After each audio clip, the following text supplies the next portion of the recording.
As the focus is still very much on the gas explosion in the city of Johannesburg, investigations into the incident continue. Last Wednesday afternoon, a massive explosion tore through Lilian Ngoyi Street, previously known as Bree. In the footage of the actual moment of the explosion, cars and taxis can be seen flying. Now, Gundo Maswime, University of Cape Town civil engineering lecturer, joins us live now to discuss this. Gundo, thank you so much for your time. It's a pleasure when we have people in the studio. Let's start by talking about, the actual scene. You were there, your personal capacity, watching what exactly may have unfolded. What conclusions are you drawing? Yeah, well, what is immediately obvious is that from looking at the failure mode, there are places where the cracks were severe, and as you go along, it gets less and less severe, which tells you that the gas exploded from one single point, and it was actually propagated down the channel because it's open. So that tells us that it's gas, which is what they have now zoomed into.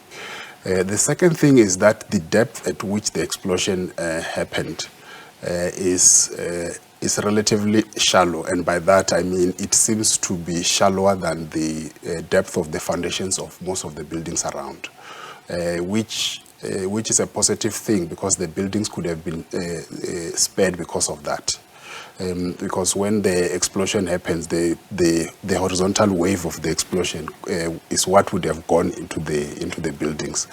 I think there are still questions though, because what we now know is that methane gas does not explode spontaneously or automatically under 350 degrees Celsius, and it means that there has to have been a spark coming from somewhere. So that much we know. So there's something else that, the civil engineer of the city told SABC News on Sunday, that there may have been a seismic movement somewhat 2 hours before, around 3 o'clock. And then at 5, then this particular explosion happens. And it's something that even yesterday the city manager said they were looking into. Does it look like that could be a spark possibly? For a place like Joburg, because of the historical mining activities, from time to time we have those seismic movements. And this particular one, from the way it was recorded, it sounds to have been so minimal that the possibility is still there.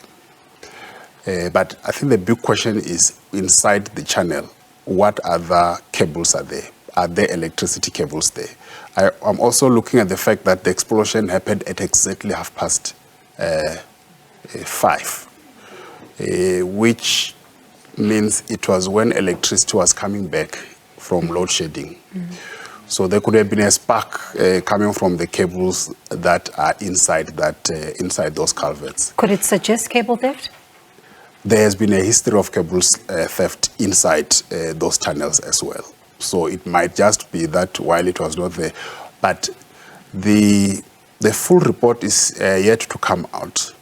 And as much as there could be a lot of litigation coming from it, there might be certain aspects that may not be immediately made public. But I think it's a policy window to look at how to prevent this going forward. This has been happening in other countries, so we're not unique. In fact, since 2010, there is a list of at least 30 such explosions across the world, and it happens in big cities. It's not something that is associated with third world countries as well. But I think it's also a policy window that a city like City of Johannesburg needs to start asking, do we know all the infrastructure we have underground, where it's located, and how does that reflect on our risk abatement plans so that something like this could be avoided in the future, because there are other things that can also go wrong.